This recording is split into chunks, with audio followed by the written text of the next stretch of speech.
So, thank you very much. It's an honour to be here and to be able to talk to you. And this... So I realise that there's a different title up there to the one that was here, or at least as an extra bit of title. You'll gather that organisation isn't always my strong point by the time I've finished here, but enthusiasm I've got.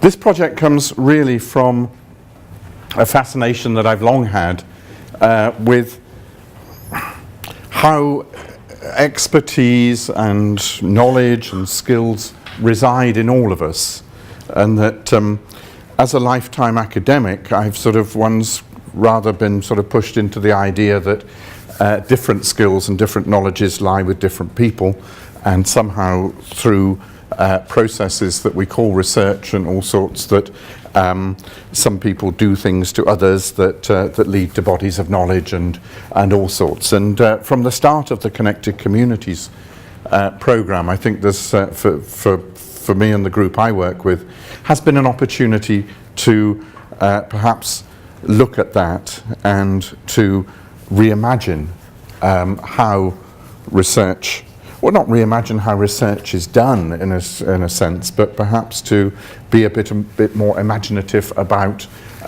what research, or what constitutes research, and how that might be done and presented. And I thought the project with the tapestry this morning and then the conversation afterwards reminded me a great deal of the wealth of research and the wealth of creative skills that exist and reside within all of us. So this project started from, it started from, in this case, probably a quilt produced on a very small city farm, Spitalfield city farm in central London, Tower Hamlets, and radiated out into various projects where what became very central to everything was this idea that one of the things about creative moments is the stories that people tell around them. And in this case, people sitting around a table making elements of a quilt and talking about their relationship to this community farm, talking about how they'd arrived in the UK, talking about food and health, talking about their concerns, and how actually these stories related to the quilt in a way, but the quilt also, in a sense, provided them with this third party, this third element that they could deal with. And as a group of researchers, we then started looking at, well, what are the possibilities there? What's actually happening in this process? And how might we begin to work with these stories in ways that honour the stories and honour the people? How do we understand those? So this was really where we started. Bringing it up to date, we now have a new programme just starting, which is a joint programme initiative with researchers in Holland, Italy and Spain, looking at the cultural heritage of Europe's minor rivers and canals.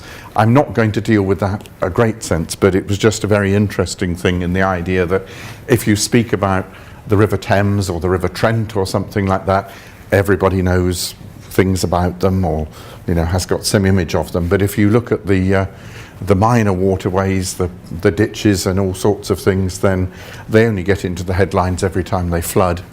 And as somebody who was brought up on the Somerset levels, that was the picture from Kath early on was a great reminder there of how we lived with ditches and channels and all sorts. But this was a project here where we're looking for a cultural heritage that exists, but it's not written, it's not even perhaps surfaced yet. And we want to hear about the stories, about the cultural meanings and all sorts, and the circularity of this, the way in which people inspire and create stories in others through interactions. So again, we're using things that have come through earlier Connected Communities programs and trying to develop them in a way, towards cultural heritage that is perhaps rather more or yet to be uncovered or yet to be generated. Okay, I stand here, well, as one person, the one who doesn't teach on a Friday. Yes, isn't allowed. There's a big team. We've got together. This team has been together now for about 10 years. A mixture of academics and community partners. I should say the one thing that we all have in common is that we are all community partners. We all fulfill roles in communities. Some of us full-time, some of us very part-time.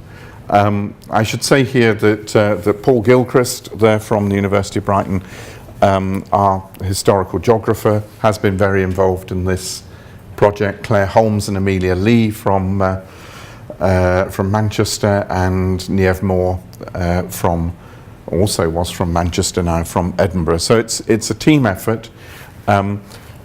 Centred on a project where we tried, this was a Connected Communities project, where we tried to break down barriers completely and sort of go native with how would we design a research project if we hadn't have had all this training.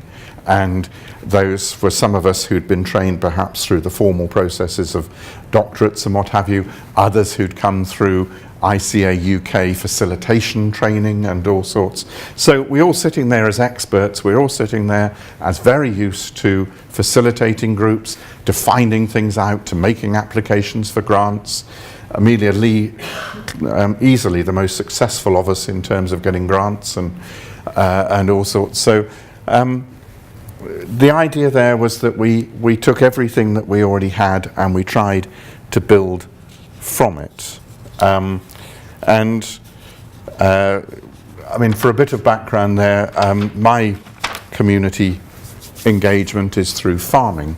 I run and have run now for a long time a community farm in Sussex, in addition to my academic work.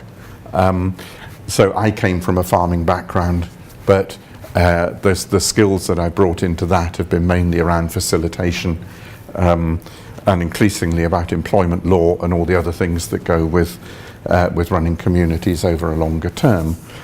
So when we started looking at, well, how do we do this? We started from a picture really about, well, there's lots of advice around, there's lots of, you can read the oral history guidance from the Heritage Lottery Fund, really very good. Concentrates on technology and getting all sorts right, and coming into it I was sort of, I know about tractors and that sort of technology, but actually getting into this technology here and thinking, well, everything's not the same. And at the moment working with an American film crew, okay, I'm learning things there. So we learnt about that side. We also looked at a lot of the participatory action research work, but what interested us with a lot of this was that there was, if implied, if not surfaced, problem solving. Implied, if not surfaced, idea that there were still experts doing things to others. That there were still actually resided in some people a set of skills that they would hand out to others, that they would take stories, that they would use them. When you look at the ethical processes, the ethical applications and approvals through universities, you look constantly at how we ethically remove things from communities. If there is, I'm not sure that I would ever see that as being ethical, but that's what one has to write down if one wants to get ethical approval to do this sort of work. So we thought, well, there's a lot of things we can learn from there, but there's nothing that's really helping us get to grips with how we genuinely do co-designed, co-produced, co-facilitated storytelling. And there's nothing that's really helping us to understand how we can use the power of stories. So we, in a sense, then just moved on a bit and started to experiment with different communities about what we possibly could achieve. And we said from the start, we want something that supports communities. And for us, that's a very broad and all-encompassing term.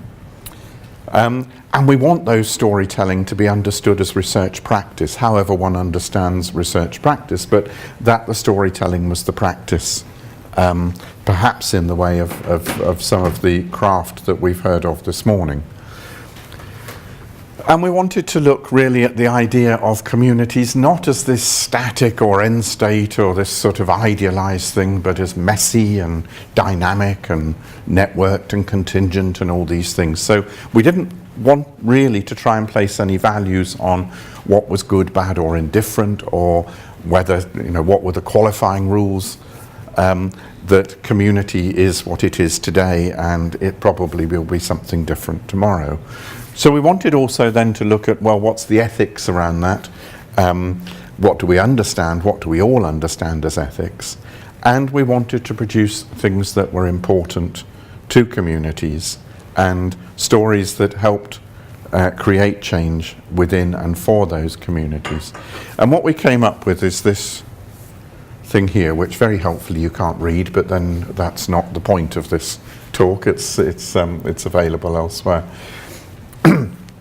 What struck us was when people talked about their lives, the way that they'd come into community, into association with others, their changing relationships with these, was that there were a number of things that went on. That there was actually the telling of the stories, but there were also the ways in which other people would want to retell them, or would say, no, you're wrong, or something like that.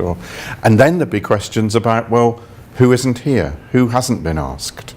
If you really want to know, you should ask so-and-so, or something like that. So you have this thing there that actually when you sit around a table or you ask things, you get this idea that a story isn't just a story, that an oral history isn't just an oral history.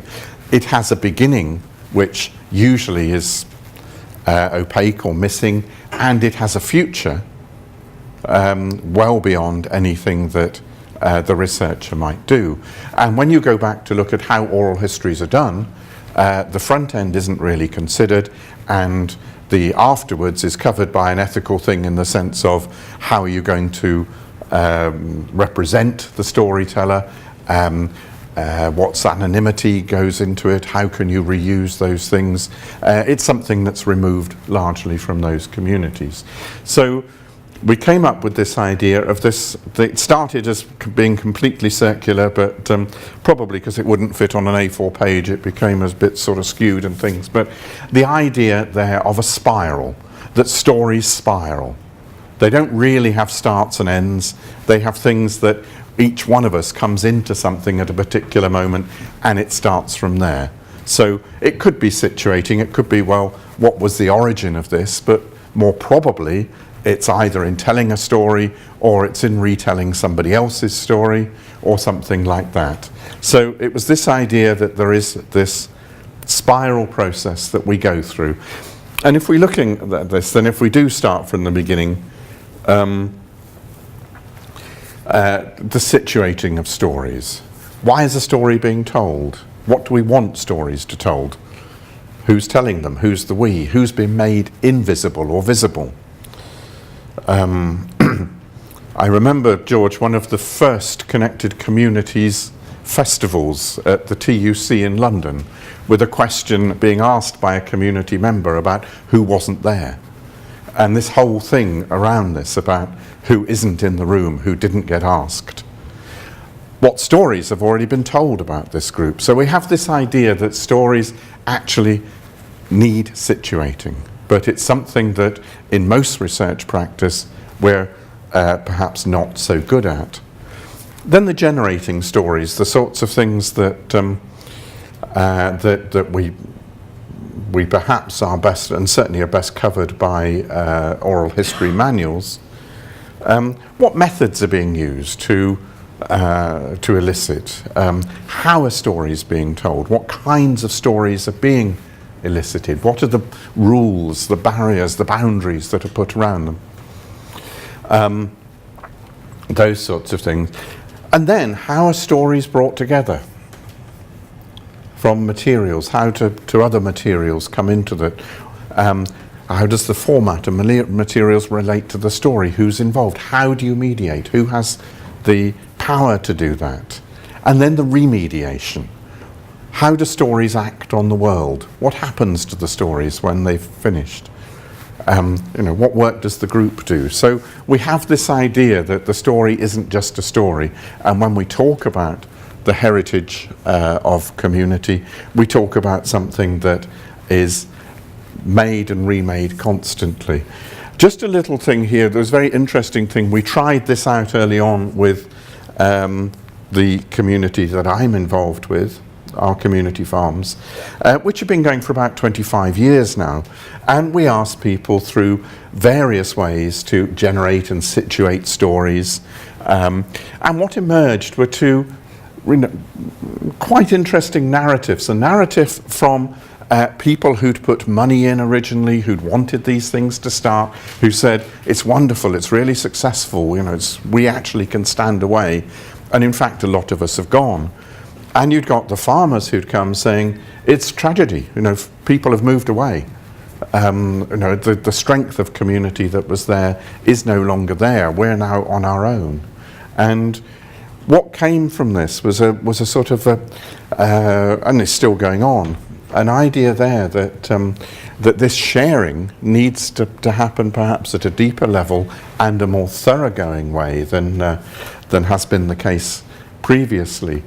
And that in remediating the story, we have to look perhaps more broadly, because it isn't about success or failure. It's actually about the ways in which communities move on from pioneering to other structures. It's okay to move on. We know that networks, that the farms can be a training centre, they can be part of people's journeys, they can be a moment, or for me, probably a lifetime sentence. It's those sort of things are all very differential. And through that, one can develop really quite a strong narrative now of these farms as training communities, as learning communities, whether it's learning about being part of a community, whether it's learning about food, whether it's learning all sorts of things, that it doesn't have to be any one thing. And that's through remediation, these stories living. And no, I shan't bother with that one. What next? Okay, we're getting to the end now. There is actually a paper just recently been published, which I can give you reference to. That's actually got a picture in there where you can read the writing, and we'll give you a little bit of help around it. We're moving on now to Manchester to look at the cultural heritage of what you can see is quite a minor these days backwater there, but the idea that we will go through the same process there. So thank you very much for listening this morning.